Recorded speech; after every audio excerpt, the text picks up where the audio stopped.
नमः पार्वती पतये हर हर महादेव। आज हूँ चैत्र मास शिव चतुर्दशी महाबारुणी स्नान बालुकेश्वर। आज बड़ भाई आ सान भाई मिलन। बड़ भाई हेले बराल बालुकेश्वर, सान भाई हेले बड़पुर बालुकेश्वर।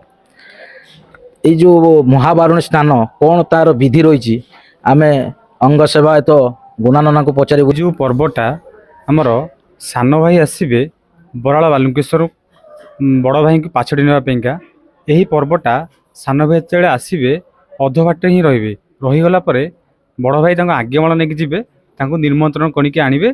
आनी सारापर ये दुई भाई मिसिकी भृगुघाटे पहुँचे। भृगुघाटे पहुँचला सान भाई एवं बड़ भाई यही भृगुघाटे जो जल अच्छी से पानी स्नान करेंगे। स्नान कर सारापर बेदी की बसवे। बेदी बस सारापर से लक्षाधिक भक्तर समागम होता है। यही भक्त माने जो आसती रोग संतान सबकि से पानी गाधे पड़े सबकि खंडन हुए। आज कौन से जो भार्गवी नदी को स्नान कर सारी रे ना आसबे? आज जो स्नान सर 9:15 दी भाई आसबे विभूति बाटिकार को जो विभूति खोला हुए। विभूति बाटिका पर 9:40 ठाकुर उठे। उठीगला दी जनकर हरियर भेट हम। हरियर भेट समय सान भाई बड़पुर बालुकेश्वर जगह पलैबे। बड़ भाई 9:40 मान आज 9:40 ना काली 9:15 पलैसबे। काली 9:40 ठाकुर उठे।